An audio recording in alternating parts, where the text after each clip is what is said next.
Perguruan tinggi menjadi salah satu tempat yang tertinggi di antara jenjang pendidikan yang lain.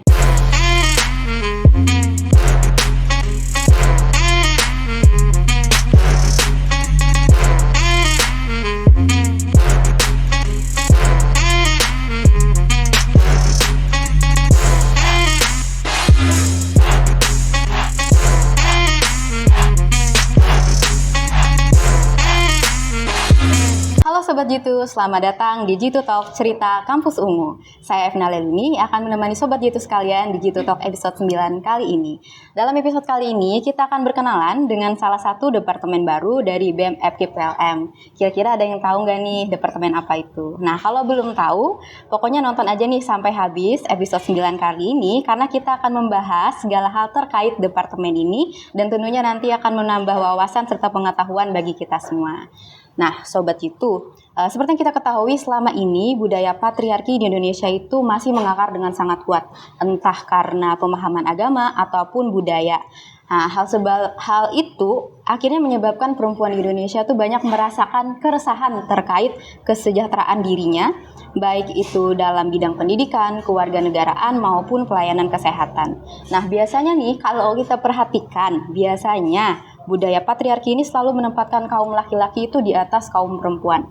Nah, tentunya hal tersebut menyebabkan nih banyak masyarakat Indonesia tuh yang menganggap sepele ketika terjadi yang namanya pelecehan seksual terhadap perempuan. Nah, Sobat Jitu seharusnya sudah tahu nih dan sudah bisa menebak kira-kira apa yang mau kita bahas di episode kali ini. Nah, episode kali ini kita mengundang salah satu teman kita dari Departemen Pemberdayaan Perempuan atau DPP dari BEM FKIP ULM. Nah, sekarang sudah ada bersama saya saat ini, yaitu salah satu anggota dari departemen tersebut, yaitu Kak Sri Anissa. Halo Kak Sri Anissa. Iya, halo. Apa kabarnya Kak? Alhamdulillah sampai hari ini sehat dan baik. Oke, terima kasih. Sebelumnya Evna panggil siapa nih Kak? Bisa Nisa, bisa Ocha. Oke, panggil Kak Ocha aja ya. Oke, sebelum kita ngobrol lebih jauh lagi dengan Kak Ocha, pertama Evna mau perkenalkan dulu nih, nama Sri Anissa. Kak Ocha adalah mahasiswi dari Prodi Pendidikan Bahasa dan Sastra Indonesia angkatan 2019. Pengalaman organisasi beliau, yang pertama, anggota Genre Indonesia Kalimantan Selatan tahun 2018. Kemudian beliau juga anggota Forum Aktivis Perempuan Indonesia Region Kalimantan tahun 2020 sampai sekarang. Dan anggota BEM FKIP ULM, anggota Departemen Pemberdayaan Perempuan untuk tahun 2022 ya Kak? Ya, di Departemen Pemberdayaan Perempuan. Dan prestasi beliau nih diantaranya yang pertama, Delegasi Kalimantan Selatan pada Forum Aktivis Perempuan Muda Indonesia tahun 2020 dan juga Duta Damai Kalimantan Selatan tahun 2020. Wah, luar biasa prestasinya Kak, sangat menginspirasi. Oke, selanjutnya nih Kak, terkait departemen baru ini, sejak kapan ya Kak dibentuknya? Oke, sebelumnya terima kasih buat LPM Warta Jitu ya yang udah berkesempatan mengundang kami gitu kan untuk bisa memperkenalkan juga departemen baru di BEM FKIP ULM. Nah, sebelumnya untuk Departemen Pemberdayaan Perempuan ini merupakan departemen baru, mungkin masih banyak yang belum tahu. Jadi baru tahun ini ada DPP itu, kalau sebelumnya kan belum ada. DPP atau Departemen Pemberdayaan Perempuan sendiri memang apa ya, bentuk dari keresahan warga FKIP yang akhirnya tahun ini bersama Pak Adi, beliau ingin ada departemen itu sendiri. Jadi baru tahun ini ada Departemen Pemberdayaan Perempuan. Oke, jadi departemen baru ya Kak. Dan melalui podcast ini kita mengharapkan teman-teman semua nih, terkhususnya warga FKIP ULM bisa teredukasi gitu dan juga mengenal nih bahwa ada departemen baru yang mewadahi nih para perempuan atau para mahasiswi di lingkungan FKIP ULM. Oke, kalau boleh tahu nih Kak, visi dan misinya dari departemen ini sendiri seperti apa?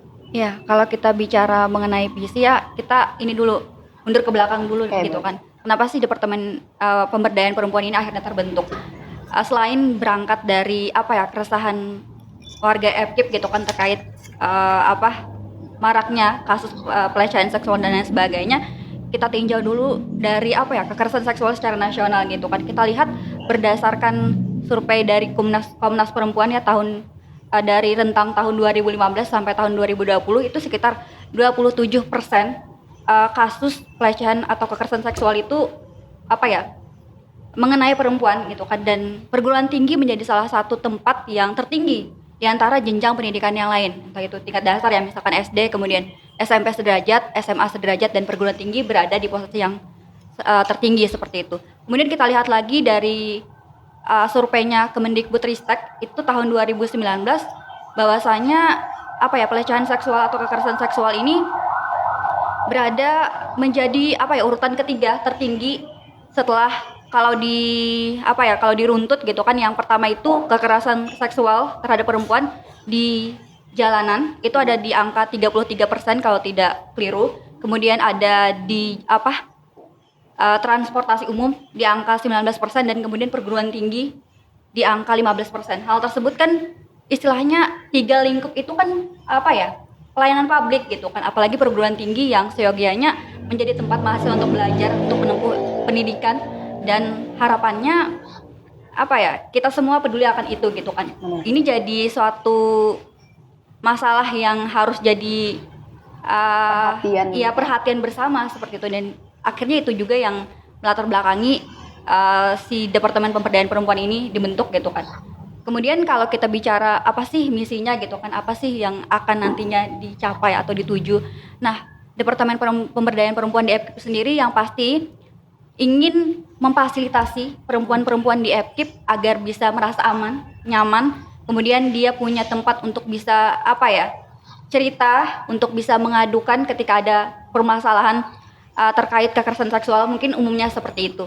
Oke, terima kasih Kak. Oke, kalau misalnya program kerjanya nih, kira-kira untuk setahun ke depan ya nih, apa sih program kerja yang mau dibawa oleh departemen ini? Ya, kalau program kerja ada 2 sebetulnya ya, ada Pusat Layanan Wanita, kemudian juga Bina Perempuan. Jadi kalau Bina Perempuan ini itu program besarnya ya, 2 program besar. Kalau di Bina Perempuan itu masih ada anak-anaknya, misalnya kayak webinar, sharing session, kemudian diskusi. Pokoknya yang sifatnya bisa memberikan edukasi tidak hanya untuk warga perempuan di FKIP tapi juga untuk kami, karena kami juga masih belajar seperti itu. Kemudian yang kedua ada Pusat Layanan Wanita, dan ini yang istilahnya menjadi concern kami karena ya tadi mungkin selama ini perempuan di kampus utamanya di FKIP ada yang mengalami kekerasan seksual, cuma selama ini tidak ada wadah untuk mengadu, tidak ada tempat mereka untuk bisa tersalurkan, misalkan mereka ingin ada bimbingan atau dampingan untuk mengajukan kepada pihak yang berwajib, mungkin selama ini belum ada. Jadi itu salah satu program yang ada di Pusat Layanan Wanita seperti itu. Kami membuka tangan istilahnya, membuka rumah untuk teman-teman yang mungkin mengalami kekerasan seksual dan ingin ada dampingan akan hal tersebut. Mungkin seperti itu. Baik, terima kasih. Semoga bisa berjalan dengan lancar ya Kak, karena hal ini sangat perlu perhatian dari kita semua. Oke, kalau untuk anggotanya sendiri Kak, berapa orang sih di departemen ini? Kemudian perekrutannya kemarin juga seperti apa? Seperti itu. Iya, karena Departemen Pemberdayaan Perempuan ini merupakan departemen baru, jadi agaknya kami juga masih belajar ya. Kemarin anggotanya sampai saat ini itu ada 4 orang.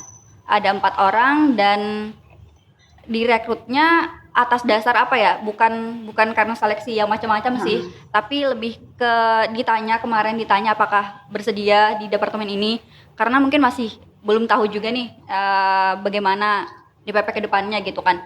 Jadi masih mencoba juga. Mungkin nanti tahun selanjutnya departemen ini bisa dilanjutkan, kemudian untuk anggotanya mungkin lebih bisa diseleksi lagi yang memang istilahnya expert di bidang pemberdayaan perempuan seperti itu. Kalau sekarang sih karena kami istilahnya lintas dengan berbagai macam latar belakang, jadi kami berusaha membekali diri gitu kan. Mungkin nanti kedepannya bisa lebih selektif lagi lah dalam milih anggota gitu terkait departemen ini, karena kan lumayan kalau kita bicara kasus perempuan kan istilahnya ini perlu jadi perhatian gitu. Jadi kalau sekarang belum, mungkin nanti akan ada yang lebih selektif lagi kalau untuk terkait anggota. Oke, terima kasih. Selanjutnya nih Kak, kalau kita bicara nih tentang budaya patriarki dan juga isu-isu perempuan saat ini tuh merupakan isu yang sangat hangat, masih sangat hangat-hangatnya saat ini. Kemudian juga sensitif sih gitu Kak. Kalau misalnya nih Evna mau tanya nih, kalau di lingkungan kita di kampus FKIP PLM, Kakak sendiri pernah nggak sih melihat, mendengar, ataupun saat di departemen saat ini nih menerima tuh aduan dari teman-teman mahasiswi perempuan terkait isu-isu perempuan ini, misalnya hal-hal yang tidak mengenakan yang mereka dapat dari budaya patriarki? Misalnya nih dalam kelompok kecil memilih pemimpin biasanya cowok aja deh, jangan cewek gitu. Pernah nggak sih kakak entah itu mendengar, melihat ataupun mengalami sendiri gitu, boleh cerita nggak? Iya, kalau bicara mengenai budaya patriarki ini agaknya kalau sampai sekarang nggak akan ada habisnya gitu Ya ya, benar masih benar. terus mengakar gitu. Dan harapannya ya tadi mulai dari kita yang menyadari hal tersebut, mulai ikut berbenah gitu kan, mulai ikut apa ya, mempertimbangkan bahwasanya perempuan itu juga bisa berperan gitu, perempuan juga bisa bermanfaat, perempuan juga bisa berdampak ya. Terkait hal yang dibahas Epna tadi, memang masih banyak ya perempuan di lingkungan kita, nggak hanya di FKIP, mungkin di Prodi juga, yang ketika mereka ingin mencalonkan diri misalkan sebagai ketua apapun itu ya, organisasi, himpunan atau dan lain sebagainya, masih dipandang sebelah mata. Kenapa? Karena mungkin perempuan katanya terbatas dalam hal ketegasan dan lain sebagainya gitu kan, itu masih sangat banyak terjadi di lingkungan kita gitu kan, di kelompok-kelompok terkecil sekalipun. Dan agaknya apa ya, kita harus membuka mata akan hal tersebut gitu kan. Ketidakpercayaan kita pada perempuan itu sebenarnya cuma ada di kepala kita gitu kan. Padahal di luar sana perempuan itu bisa berdampak banyak, perempuan bisa jadi pemimpin, perempuan bisa berdaya guna dan lain sebagainya. Hanya saja ya tadi kita berada di lingkungan yang istilahnya melemahkan gitu kan. Kita berada di lingkungan yang masih menanamkan budaya patriarki tersebut gitu. Jadi kita sebagai perempuan jangan menutup diri akan hal tersebut. Jadi jangan malah apa ya, tidak berani akhirnya gitu kan ketika ada stereotip tentang hal tersebut gitu. Jadi agaknya kita sebagai perempuan harus menunjukkan diri kalau kita ingin dianggap sebagai perempuan yang mampu berdampak, ya tadi dibuktikan gitu kan. Orang kan nggak akan mungkin melihat kita tanpa ada kerja nyata gitu kan. Kalau kita ingin dilihat sebagai perempuan yang berdikari, ya seyogyanya kita harus mampu menunjukkan itu gitu sih. Kalau pandangan saya pribadi gitu kan, karena yang namanya budaya patriarki, kalau kita tidak menunjukkan bahwa kita berdampak, orang ya tetap akan pada pandangan hal tersebut gitu. Oke. Selanjutnya nih Epna penasaran sama salah satu prokernya DPP yang sudah kakak sebutkan tadi. Salah satunya Pusat Layanan Wanita PWL yang menerima laporan terkait kekerasan seksual. Kalau boleh tahu prosedur pelaporan itu seperti apa sih Kak? Sudah adakah di apa ya? Maksudnya sudah dibuat, kemudian apakah sampai saat ini tuh sudah ada masuk gitu? Kalau misalnya siapa tahu nih ada teman-teman gitu kan, setelah tahu nih, setelah nonton podcast ini, yang mungkin kesana kemari cari tempat atau dia punya tempat untuk bercerita, bisa lewat departemen ini gitu. Jadi teman-teman ini pengen tahu, termasuk Kevna juga pengen tahu alur pelaporannya itu seperti apa sih Kak? Iya, kalau untuk alur pelaporan di Pusat Layanan Wanita sendiri, kita itu punya Google Form ya, dan juga kontak untuk bisa dihubungi. Jadi kalau teman-teman di FKIP punya permasalahan terkait kekerasan seksual misalkan, boleh melaporkan kepada kami di Pusat Layanan Wanita, ada Google Form-nya. Tapi ketika mungkin agak sulit ya, agak ribet mengisi Google Form, itu bisa langsung kontak, ada nomornya juga. Nanti kami coba follow up lagi ya di Instagramnya BEM FKIP. Mungkin selama ini tumpuk-tumpuk ya sama postingan yang lain, jadi bener-bener masih belum ada laporan yang serius. Semoga juga tidak ada kasus pelecehan seksual gitu kan, tidak ada laporan, artinya semoga tidak ada kasusnya seperti itu. Tapi kalau untuk yang apa ya, sharing gitu kan, yang mau kayak bertukar pikiran, kami juga menerima itu. Karena saya pribadi basicnya kan konseling, jadi menerima kalau teman-teman misalkan ada permasalahan, tidak harus tentang pelecehan seksual ya. Misalkan ketika ada hal-hal yang perlu dibagi dan dia butuh teman sebaya, kami pun menerima hal tersebut gitu. Jadi teman-teman kalau ada kasus pelecehan seksual atau yang ingin dibicarakan terkait perempuan dan lain sebagainya, boleh sekali isi Google Form atau kontak kami gitu. Ada nomornya nanti di Pusat Layanan Wanita itu. Oke, baik. Berarti kalau dari Epna tangkap tadi, program ini tidak hanya menerima laporan terkait kekerasan seksual ya Kak. Benar. Jadi mungkin laporan seperti apa sih selain kekerasan seksual yang juga boleh dilaporkan, atau pengen sharing-sharing nih? Ya, kalau laporan apa yang boleh dilaporkan ke Pusat Layanan Wanita, sebenarnya bisa dari tingkat yang kekerasan seksual dari tingkat rendah, kemudian sedang, sampai yang tinggi gitu kan. Misalkan kayak catcalling, itu boleh dilaporkan ke kami.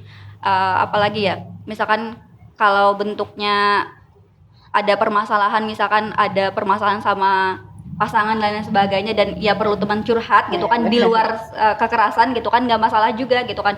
Untuk nama dan privacy orang yang curhat itu aman gitu. Jadi bebas lah, maksudnya kalau dia perlu teman untuk berbagi terkait kasus perempuan gitu kan, silahkan. Oke, kalau misalnya untuk laporan itu sendiri, apakah kakak dan teman-teman nih di departemen itu cuma menerima laporan dari teman-teman mahasiswi aja, atau yang laki-laki nih, cowok-cowok juga boleh terima kan? Karena kita tahu nih pelecehan seksual misalnya itu tidak hanya terjadi kepada perempuan, tapi kepada laki-laki juga bisa jadi terjadi, bahkan ada kan kasusnya gitu. Iya, kalau di pusat layanan wanita sendiri fokusnya ke perempuan. Tapi perempuan. kami sendiri tidak menutup diri kalau ada laporan kekerasan seksual yang datang dari laki-laki gitu kan. Karena yang namanya kekerasan ya tadi tidak terbatas pada jenis kelamin gitu kan.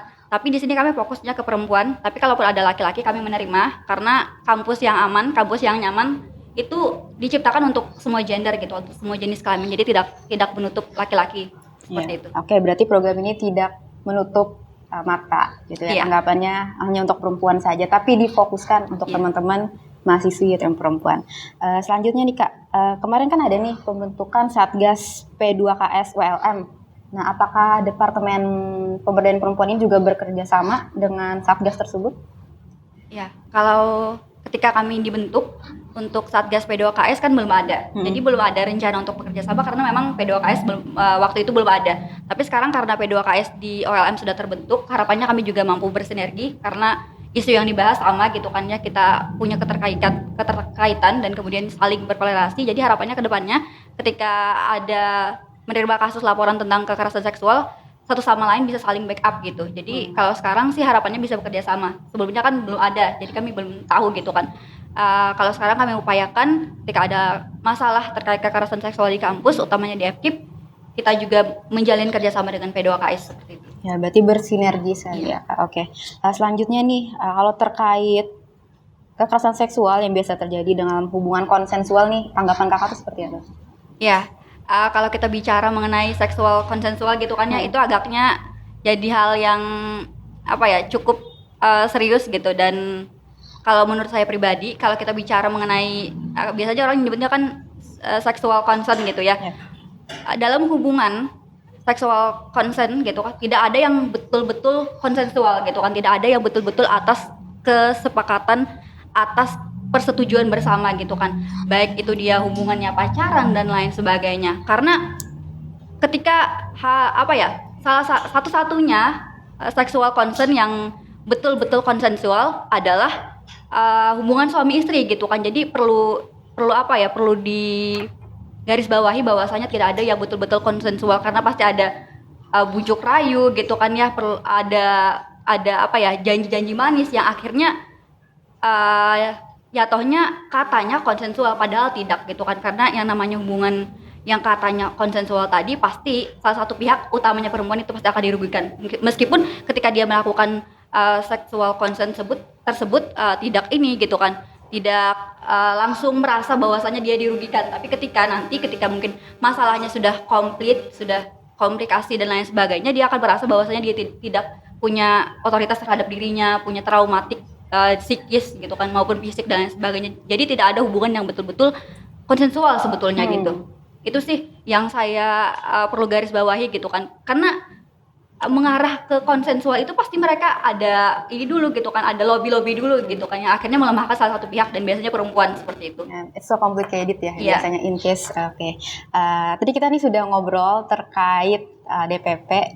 Kemudian nih, kalau untuk kasus-kasus ini, bagaimana sih penanganan setiap tingkat pelecehan atau kasus-kasus lainnya yang diterima? Ya, kalau biasanya karena sampai sekarang belum ada pelaporan kasus ya, jadi kami sendiri masih istilahnya mengkotak-kotakan gitu. Kalau dari sedang ke tinggi, dari rendah ke sedang, sebetulnya apapun bentuk kasusnya kami kembalikan lagi kepada si korban ini. Apakah dia ingin kasusnya ini dibawa ke pihak yang berwajibkah, misalkan kalau dalam tingkat berat atau tidak gitu kan. Karena kami di sini tujuannya untuk memfasilitasi, tapi sepenuhnya itu kembali lagi ke korban, mau dibawa sampai kemana kasusnya ini.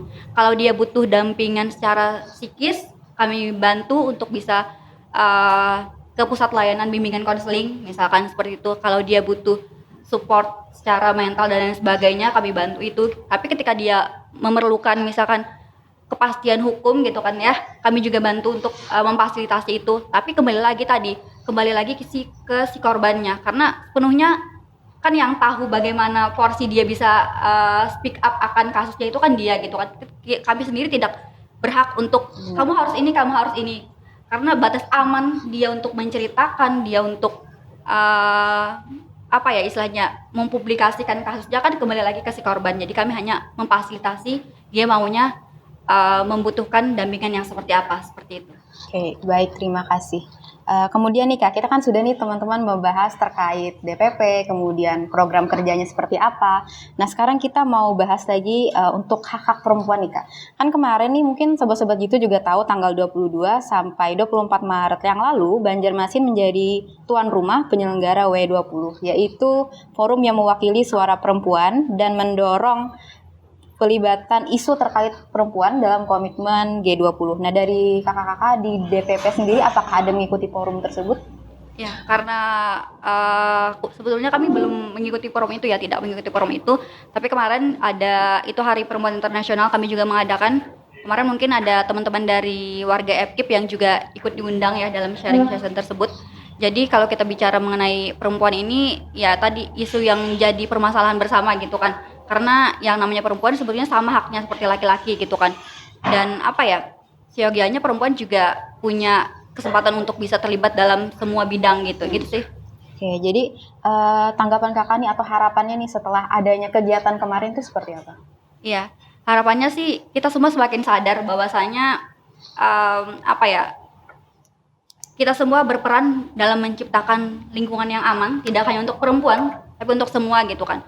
Dan kemudian kita diharapkan juga mampu apa ya, percaya pada potensi sebuah orang, mau laki-laki mau perempuan, kemudian lebih terbuka lagi pikirannya agar memberikan kesempatan kepada siapapun untuk bisa berperan gitu kan, untuk bisa ambil bagian, utamanya perempuan seperti itu.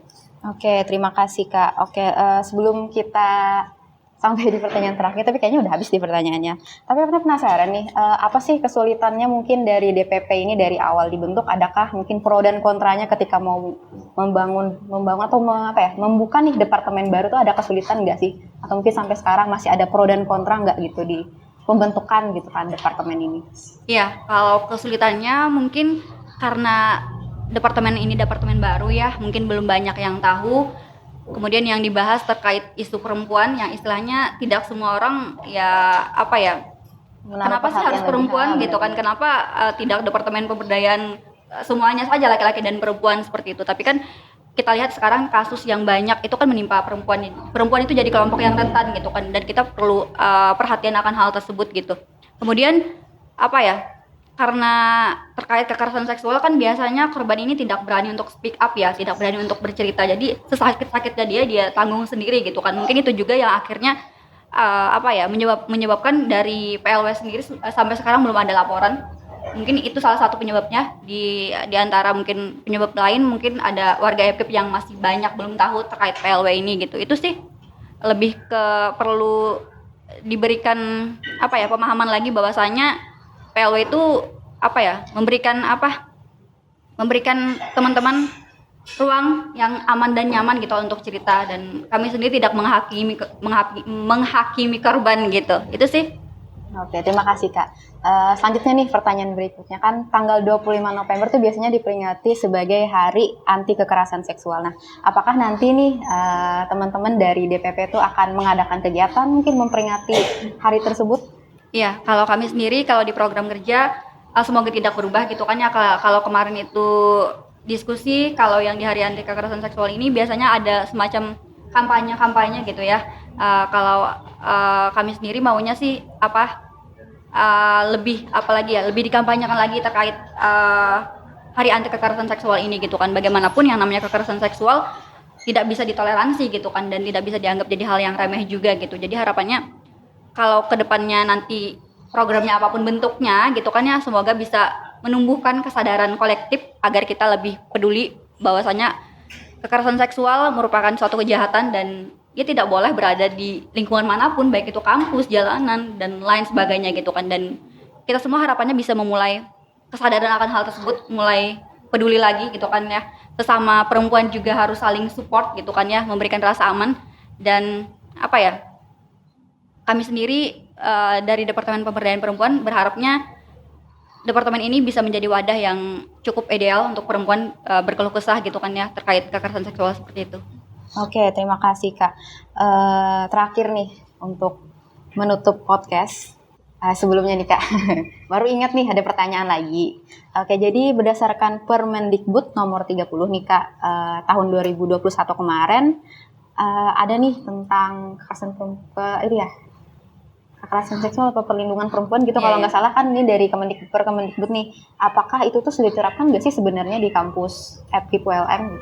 Iya, kalau kita lihat ya kita tidak tahu ya bagaimana nanti jalannya. Tapi kalau kita lihat dari pembentukan P2KS kemarin itu jadi salah satu bentuk nyata bahwasannya di kampus di ULM sendiri gitu kan ya di FKIP ingin Permendikbud nomor 30 tahun 2021 itu dijalankan seperti itu, di mana ya tadi rasa aman dan nyaman bisa diciptakan di lingkungan kampus dan kampus bebas dari yang namanya kekerasan seksual, mungkin seperti itu. Jadi kita lihat salah satu bentuknya gitu kan ya dari pembentukan P2KS tadi. Oke, terima kasih banyak Kak. Dan terakhir nih, ini benar-benar terakhir ya Kak. Untuk menutup podcast kita, mungkin Epna pengen nih Kakak kasih closing statement, entah itu harapannya terkait DPP, program kerjanya itu seperti apa, kemudian mungkin untuk teman-teman perempuan di luar sana, khususnya nih untuk teman-teman mahasiswi FKIP ULM, apa sih harapan Kakak terkait isu perempuan saat ini? Iya, harapannya kita semua perempuan, laki-laki gitu kan ya, punya tanggung jawab di pundak kita bersama untuk menciptakan lingkungan kampus yang ramah gitu kan, ramah terhadap siapapun, ramah terhadap laki-laki, ramah terhadap perempuan. Dan kalau kita ingin mewujudkan kampus yang bebas dari kasus pelecehan seksual, ya artinya semua komponen di universitas tersebut harus terlibat gitu kan, baik dari pejabat kampusnya, kemudian mahasiswanya dan lain sebagainya. Artinya itu perlu kesadaran kolektif bahwasanya kita semua berperan. Kita semua berhak untuk melindungi diri kita juga berhak untuk melindungi teman kita dan orang lain seperti itu. Kalau kesadaran itu muncul, mungkin nanti perlahan-lahan gitu ya, kasus terkait perempuan dan pelecehan ini akan menurun gitu kan ya, karena sekarang kita lihat angkanya masih cukup naik dan itu jadi perhatian besar kita semua. Kita harus mampu mewujudkan rasa aman dan nyaman itu tadi ke semua gitu kan ya, tidak terbatas pada laki-laki. Dan kita juga perlu menyadari perempuan itu sebetulnya mampu berdaya gitu kan, dan perempuan punya kapasitas diri yang tentunya ya tidak bisa dianggap remeh gitu. Jadi harapannya kita semua punya pikiran yang terbuka untuk bisa menciptakan lingkungan yang ramah untuk semua gitu kan. Lingkungan yang ramah dalam tanda kutip, ramah dalam hal kebebasan berpendapat, ramah dalam hal tidak ada kekerasan seksual, ramah dalam hal perempuan bisa berdikari dan lain sebagainya. Mungkin seperti itu.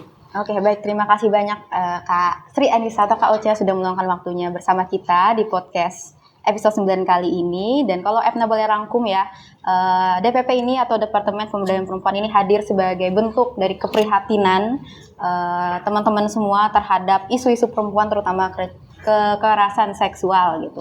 Dan semoga nih ya dengan adanya departemen baru ini, teman-teman semua khususnya mahasiswi yang perempuan kan punya tempat yang aman untuk bisa mengadu, serta pelayanannya juga kami sangat mengharapkan nih dengan adanya departemen ini pelayanannya semakin baik, kemudian program kerjanya juga terlaksana dengan baik. Amin. Oke, baik. Demikian untuk podcast kita episode kali ini. Semoga apa yang kita bahas nih di episode kali ini tuh dapat mengedukasi teman-teman semua, perempuan maupun laki-laki terkait isu-isu perempuan serta kekerasan seksual itu tadi. Dan harapannya juga nih teman-teman semua jangan takut untuk jadi diri sendiri, terutama untuk perempuan seperti kakak bilang tadi, untuk jadi perempuan yang berdikari. Kemudian kita sesama perempuan juga jangan lupa nih untuk merangkul teman-teman sebayanya gitu, saling support satu sama lain. Baik, demikian podcast kita kali ini. Saya Efna Leluni, mohon izin pamit undur diri. Terima kasih dan sampai jumpa di episode berikutnya dari Jitu Talk. Bye bye.